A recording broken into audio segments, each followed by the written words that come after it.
इस audio clip में हम बात करने जा रहे हैं यूनिट 5 के chapter number 16 digestion and absorption के बारे में। चलिए शुरू करते हैं। Chapter 16 digestion and absorption. भोजन सभी लिविंग ऑर्गेनिज्म के लिए प्राइमरी नीड होती है। हमारे भोजन के तीन प्रमुख component carbohydrate, protein and fat हैं।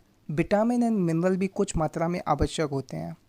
भोजन हमें new organic material and energy प्रदान करता है। जो new organic material and energy हमारी ग्रोथ एंड टिश्यू की रिपेयरमेंट के लिए आवश्यक होते हैं। हम जो पानी पीते हैं वह पानी हमारी बॉडी की मेटाबॉलिक प्रोसेस के लिए बहुत आवश्यक है और यह वाटर हमारी बॉडी को डिहाइड्रेट होने से बचाता है। भोजन में प्रेजेंट बायो मैक्रोमोलिक्यूल अपने ओरिजिनल रूप में यूज नहीं किए जाते हैं। बायो मैक्रोमोलिक्यूल को डाइजेस्टिव सिस्टम में तोड़कर सिंपल रूप में बदलने की आवश्यकता पड़ती है।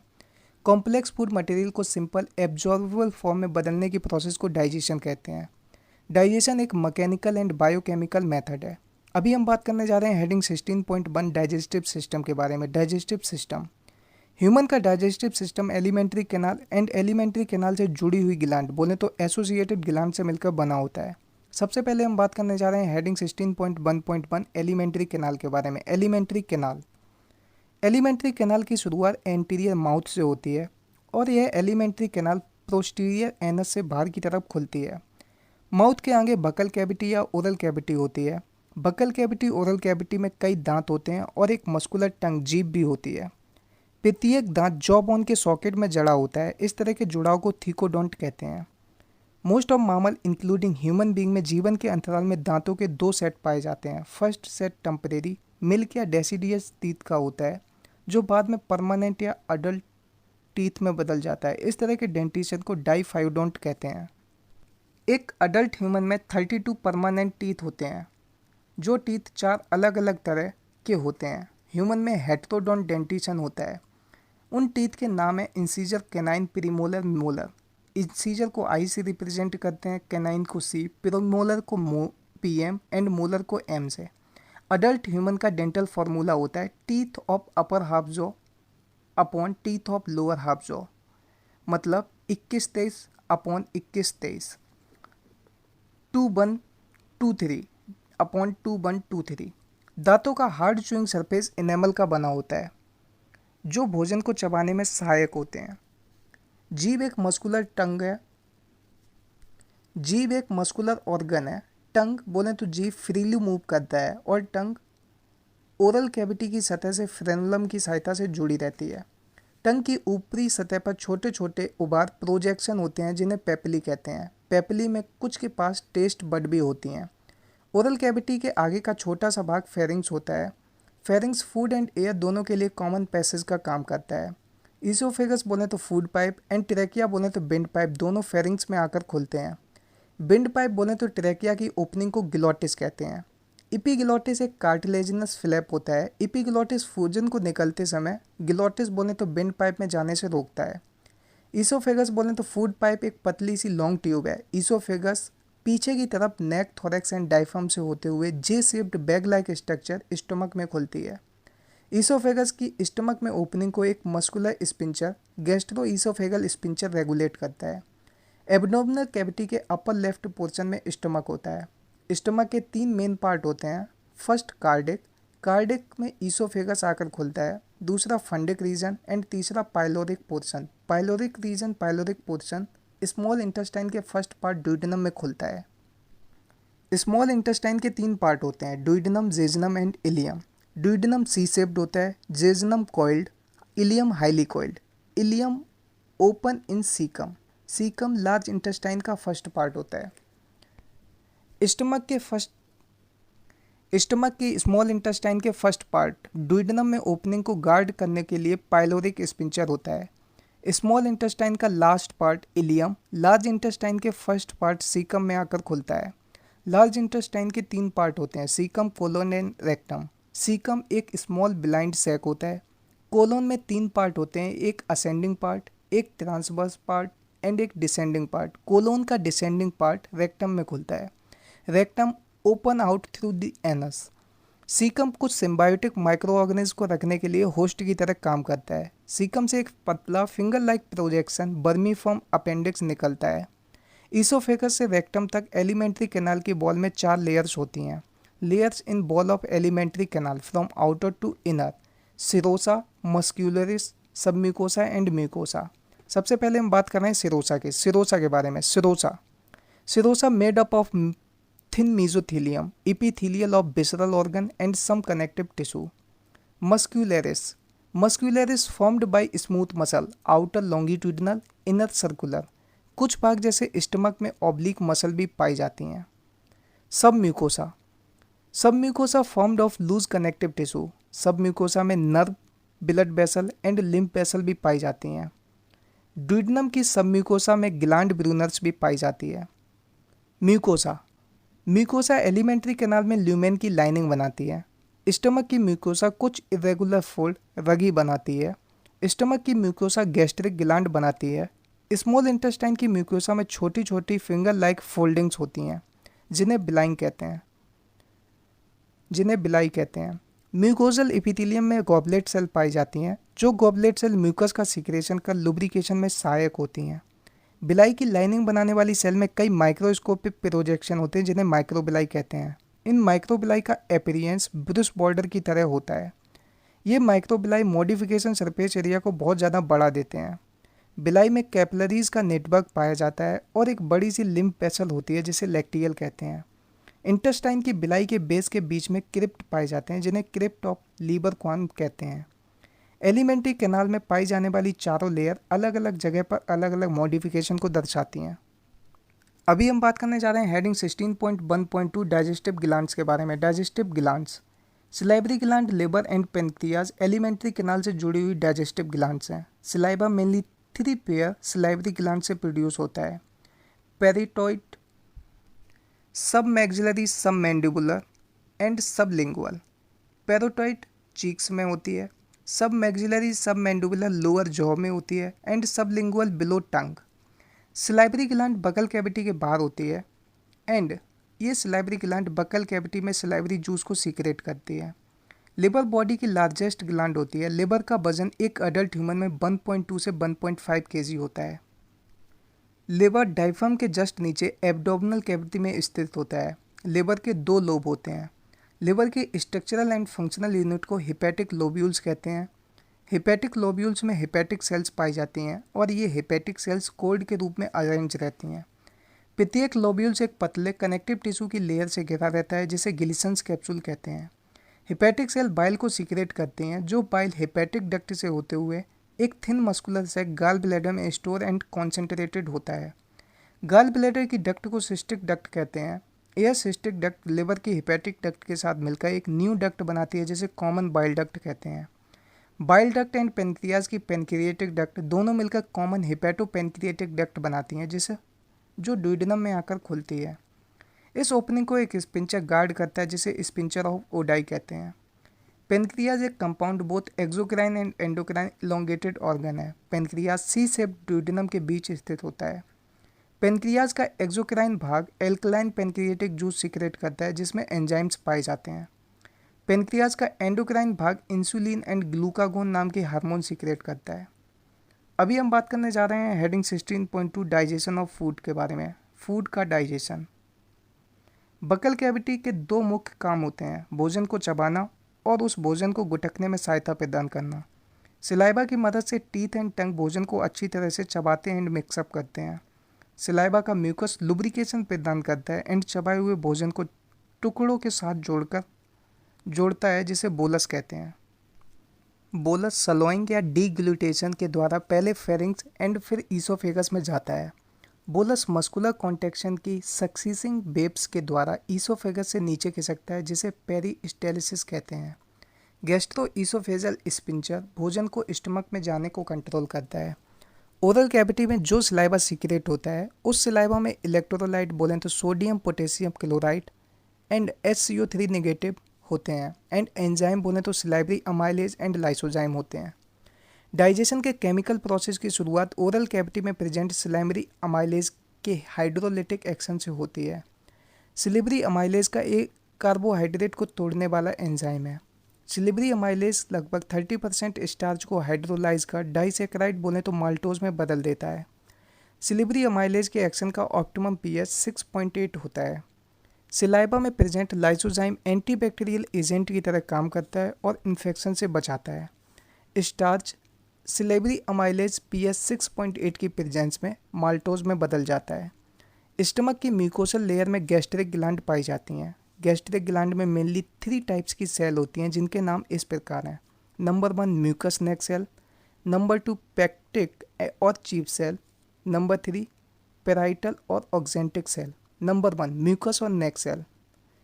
नंबर 1 म्यूकस नेक सेल सीक्रेट करती हैं म्यूकस को। नंबर 2 पेप्टिक और चीफ सेल सीक्रेट करती हैं प्रो एंजाइम पेप्सिनोजन को। नंबर 3 पेराइटल और ऑक्जेंटिक सेल सीक्रेट करती हैं HCl एंड इंट्रिंसिक फैक्टर को। इंट्रिंसिक फैक्टर विटामिन B12 के एब्जॉर्प्शन के लिए आवश्यक है। स्टमक में फूड 4 से 5 घंटे तक रहता है। स्टमक से एसिडिक गैस्ट्रिक जूस सीक्रेट होता है। यह एसिडिक गैस्ट्रिक जूस भोजन को अच्छी तरह से मिक्स करता है एंड यह मिक्सिंग स्टमक की मस्कुलर बाल में चर्निंग की वजह से होती है। इस मिक्सचर को काइम कहते हैं। पेप्सिनोजन एक इनएक्टिव प्रोएंजाइम होता है जो पेप्सिनोजन HCl के कांटेक्ट में आने से एक्टिव एंजाइम पेप्सिन में बदल जाता है। यह पेप्सिन स्टमक का प्रोटियोलिटिक एंजाइम है क्योंकि यह प्रोटीन को प्रोटियोसिस एंड पेप्टोन्स बोलें तो पेप्टाइड में बदल देता है। गैस्ट्रिक जूस में पाए जाने वाले म्यूकस एंड बाइकार्बोनेट का मेन फंक्शन लुब्रिकेशन प्रदान करना एंड हाईली कॉन्सेंट्रेटेड HCl द्वारा म्यूकोसल इपिथेलियम के एक्सकोरिएशन जलने से बचाते हैं। HCl एसिडिक pH 1.8 प्रदान करता है जो पेप्सिन के लिए ऑप्टिमम होता है। रेनिन RENNIN गैस्ट्रिक जूस में पाया जाने वाला एक प्रोटीलिटिक एंजाइम है। रेनिन मिल्क में मौजूद प्रोटीन के डाइजेशन में सहायक होता है। गैस्ट्रिक ग्लैंड कुछ मात्रा में लाइपेज भी सीक्रेट करती हैं। स्मॉल इंटेस्टाइन की मस्क्यूलरिस लेयर में कई प्रकार के मूवमेंट उत्पन्न होते हैं। ये मूवमेंट इंटेस्टाइन के कई सीक्रेशन को भोजन में अच्छी तरह से मिलाने में मदद कर डाइजेशन को आसान बनाता है। Bile juice, pancreatic juice and intestinal juice small intestine में रिलीज होते हैं। Pancreatic juice and bile juice hepatopancreatic duct के द्वारा रिलीज होते हैं। पेनक्रिएटिक जूस में मेनली 6 टाइप के एंजाइम इनएक्टिव रूप में पाए जाते हैं जो इस प्रकार हैं। Trypsinogen, chymotrypsinogen, procarboxypeptidases, amylases, lipases and nucleases. Intestinal mucosa से एंटेरोकाइनेज नामक एंजाइम सीक्रेट होता है। एंटेरोकाइनेज इनएक्टिव ट्रिप्सिनोजन को एक्टिव ट्रिप्सिन में बदलता है और यह एक्टिव ट्रिप्सिन पेनक्रिएटिक जूस में मौजूद दूसरे एंजाइम को एक्टिवेट करता है। ड्यूडेनम में रिलीज होने वाले बाइल जूस में bile pigment, bilirubin and bilirubin होते हैं। बॉयल साल्ट, कोलेस्ट्रॉल, फॉस्फोलिपिड होते हैं लेकिन कोई भी एंजाइम नहीं होता। ड्यूडेनम में रिलीज होने वाले बाइल जूस में bile pigment, bilirubin, bilirubin, bile salt, cholesterol and phospholipid होते हैं लेकिन कोई एंजाइम नहीं होता है। बाइल फैट के इमल्सिफिकेशन में हेल्प करता है। फैट को बहुत छोटे छोटे मिसेल्स में तोड़ता है। बाइल लाइपेजेस को भी एक्टिवेट करता है। इंटेस्टाइन की म्यूकोसल एपिथेलियम में गॉबलेट सेल होती हैं जो गॉबलेट सेल म्यूकस सीक्रेट करती हैं। म्यूकोसा की ब्रश बॉर्डर सेल का सीक्रेशन एंड गॉबलेट सेल का सीक्रेशन मिलकर इंटेस्टाइनल जूस या सकस एंट्रिकस बनाता है। इस इंटेस्टाइनल जूस में कई तरह के एंजाइम होते हैं जैसे disaccharidases example maltase, dipeptidases, lipases, nucleosidases etcetera. Mucus and pancreas से उत्पन्न बाइकार्बोनेट के साथ मिलकर इंटेस्टाइनल म्यूकोसा को एसिड से बचाता है और एसिड की एक्टिविटी के लिए अल्कलाइन pH 7.8 भी प्रदान करता है। सब म्यूकोसल ग्लैंड, ब्रूनर ग्लैंड भी इसी काम में मदद करती हैं। प्रोटियोसिस एंड पेप्टोन्स वे प्रोटीन जो काई में पार्शली हाइड्रोलाइज होती हैं तथा बाकी बची अनहाइड्रोलाइज्ड प्रोटीन भी जब इंटेस्टाइन में पहुंचती हैं तो इसमें पेनक्रिएटिक जूस में मौजूद प्रोटियोलिटिक एंजाइम का एक्शन शुरू हो जाता है जो नीचे दिया गया है। प्रोटीन, पेप्टोन, प्रोटियोसिस ये तीनों ट्रिप्सिन, काइमोट्रिप्सिन, कार्बोक्सीपेप्टाइडेजेस की प्रेजेंस में डाइपेप्टाइड्स बनाते हैं। काइम में ही मौजूद कार्बोहाइड्रेट पेनक्रिएटिक अमाइलेज से हाइड्रोलाइज होकर डाइसैकेराइड बनाते हैं। पॉलीसैकेराइड बोले तो स्टार्च अमाइलेज की प्रेजेंस में डाइसैकेराइड बनाता है। लाइपेज फैट को बाइल की मदद से तोड़कर डाई एंड मोनोग्लिसराइड बनाते हैं। फैट लाइपेज की प्रेजेंस में पहले पहले डाइग्लिसराइड बनाता है, फिर बाद में मोनोग्लिसराइड बनाता है। पेनक्रिएटिक जूस में मौजूद न्यूक्लियेजेस न्यूक्लिक एसिड पर एक्शन कर न्यूक्लियोटाइड्स एंड न्यूक्लियोसाइड्स बनाते हैं। न्यूक्लिक एसिड में जब न्यूक्लियेजेस डालते हैं तो न्यूक्लियोटाइड पहले बनता है, फिर न्यूक्लियोसाइड बनता है। अब सकस एंट्रिकस में प्रेजेंट एंजाइम ऊपर की इन रिएक्शन के एंड प्रोडक्ट पर एक्शन करते हैं और इन प्रोडक्ट को सिंपल एब्जॉर्बेबल फॉर्म में कन्वर्ट कर देते हैं। डाइजेशन की ये फाइनल स्टेप इंटेस्टाइन की म्यूकोजल एपिथेलियम सेल के काफ़ी करीब होते हैं। डाइपेप्टाइडेज की प्रेजेंस में एमिनो एसिड बनाता है। माल्टोज माल्टेज की प्रेजेंस में ग्लूकोज प्लस ग्लूकोज बनाता है। लैक्टोज लैक्टेज की प्रेजेंस में ग्लूकोज प्लस गिलैक्टोज बनाता है। सुक्रोज सुक्रेज की प्रेजेंस में ग्लूकोज प्लस फ्रक्टोज बनाता है। न्यूक्लियोटाइड्स न्यूक्लियोटाइडेजेस की प्रेजेंस में न्यूक्लियोसाइड्स बनाते हैं एंड न्यूक्लियोसाइडेजेस की प्रेजेंस में शुगर एंड बेसिस बनाते हैं। डाई एंड मोनोग्लिसराइड लाइपेजेस की प्रेजेंस में फैटी एसिड एंड ग्लिसरॉल बनाते हैं। ऊपर दिए गए बायो मैक्रोमोलिक्यूल का ब्रेकडाउन स्मॉल इंटेस्टाइन के ड्यूटेनम रीजन में होता है। इससे जो सिंपल सबस्टेंस प्रोड्यूस होते हैं वे स्मॉल इंटेस्टाइन के जेजनम एंड इनियम रीजन में एब्जॉर्ब होते हैं। Undigested and unabsorbed substance large intestine में पास कर दिए जाते हैं। लार्ज इंटेस्टाइन में कोई खास डाइजेस्टिव एक्टिविटी नहीं होती है। लार्ज इंटेस्टाइन के फंक्शन इस प्रकार हैं। नंबर 1, लार्ज इंटेस्टाइन में थोड़ा वाटर, थोड़े मिनरल एंड कुछ ड्रग का एब्जॉर्प्शन होता है। सेकेंड, म्यूकस का सीक्रेशन जो अनडाइजेस्टिव वेस्ट को चिपकाता है और वेस्ट को लुब्रिकेट भी करता है जिससे कि आसानी से पास हो सके। अनडाइजेस्टेड एंड अनएब्जॉर्ब सबस्टेंस जिसे फीकस कहते हैं, फीकस इलियोसिकल बॉल्व के द्वारा लार्ज इंटेस्टाइन के सीकम में एंटर करता है और यह बॉल्व फीकल मैटर के बल्क फ्लो को रोकता है। फीकल मैटर टेम्परेरी तरीके से रेक्टम में स्टोर रहता है जब तक डिफिकेशन ना हो जाए। गैस्ट्रो इंटेस्टाइनल ट्रैक्ट के डिफरेंट भागों की एक्टिविटी और उनका proper coordination neural and hormonal control के अंडर में होता है। भोजन को देखने से, उसकी स्मेल से या फिर भोजन के ओरल कैविटी में प्रेजेंस होने की वजह से सिलाइवा में सीक्रेशन में वृद्धि हो सकती है। इस तरह से गैस्ट्रिक एंड इंटेस्टाइनल सीक्रेशन में वृद्धि भी न्यूरल सिग्नल की वजह से होती है। एलिमेंट्री कैनाल के अलग अलग पार्ट की एक्टिविटी भी न्यूरल मैकेनिज्म के द्वारा संचालित होती है, जैसे neural mechanism by both local और थ्रू सीएनएस। डाइजेस्टिव जूस के सीक्रेशन में हार्मोनल कंट्रोल के अंतर्गत लोकल हार्मोन आते हैं जो कि गैस्ट्रिक एंड इंटेस्टाइनल म्यूकोसा द्वारा प्रोड्यूस होते हैं। अभी हम बात करने जा रहे हैं heading 16.3 absorption of digested products के बारे में। Absorption of digested products.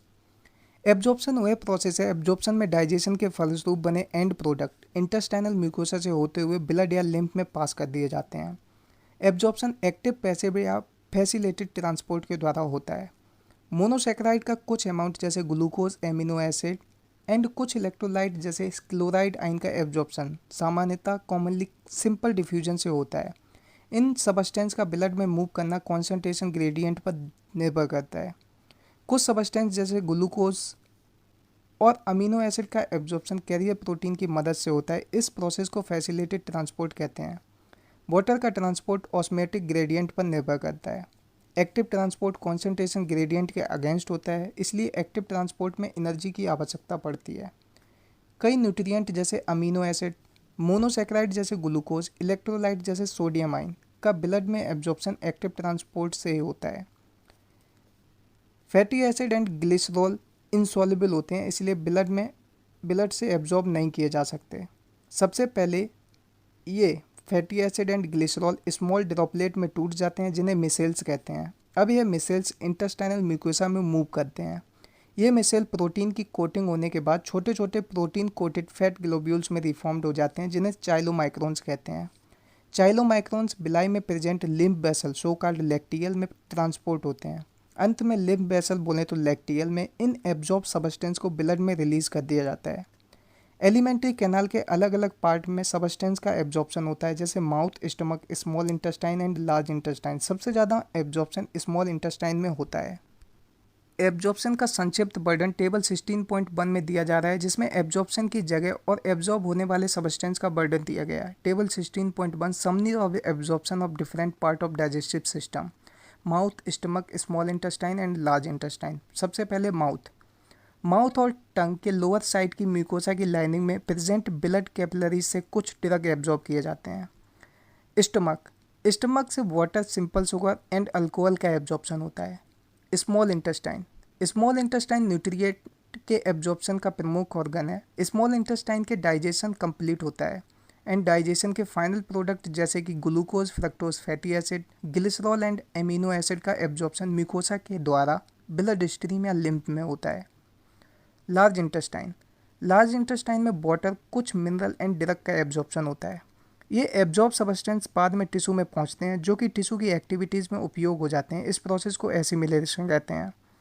Digestive waste जो रेक्टम में फीकस के रूप में सॉलिड हो जाते हैं, जिससे न्यूरल रिफ्लेक्स शुरू हो जाता है और यह न्यूरल रिफ्लेक्स फीकस के बाहर निकलने की इच्छा पैदा करता है। फीकस को एनल ओपनिंग के द्वारा बाहर निकालने की प्रोसेस को डीफिकेशन कहते हैं। डीफिकेशन एक वॉलेंट्री प्रोसेस है और यह डीफिकेशन मास पेरिस्टाल्टिक मूवमेंट के द्वारा होती है। अभी हम बात करने जा रहे हैं heading 16.4 disorder of digestive system के बारे में। डाइजेस्टिव सिस्टम के डिसऑर्डर्स। इंटेस्टाइनल ट्रैक्ट में सूजन आना सबसे कॉमन बीमारी है। ये बैक्टीरियल या वायरल इन्फेक्शन से होती है। यह इन्फेक्शन इंटेस्टाइन में प्रेजेंट कई अदर पैरासाइट की वजह से होता है, जैसे कि tape bomb, round bomb, thread bomb, hook bomb, pin bomb etcetera. सबसे पहले हम बात करने जा रहे हैं जॉइंटिस के बारे में। जॉइंटिस बीमारी में लिवर अफेक्टेड होता है। लिवर अफेक्टेड की वजह से स्किन एंड आई में बाइल पिगमेंट का डिपोजिशन होने से पीलापन आने लगता है। वॉमिटिंग। स्टमक कंटेंट का माउथ के द्वारा बाहर निकलना वॉमिटिंग कहलाता है। इस रिफ्लेक्स एक्शन को मेडुला का वॉमिट सेंटर कंट्रोल करता है। वॉमिटिंग में मिचली, नोजिया होने का एहसास होता है, फिर वॉमिटिंग होती है। डायरिया में बाउल मूवमेंट की फ्रीक्वेंसी एबनॉर्मल हो जाती है और फीकल डिस्चार्ज की लिक्विडिटी, पतलापन बढ़ जाता है। इसे ही डायरिया कहा जाता है।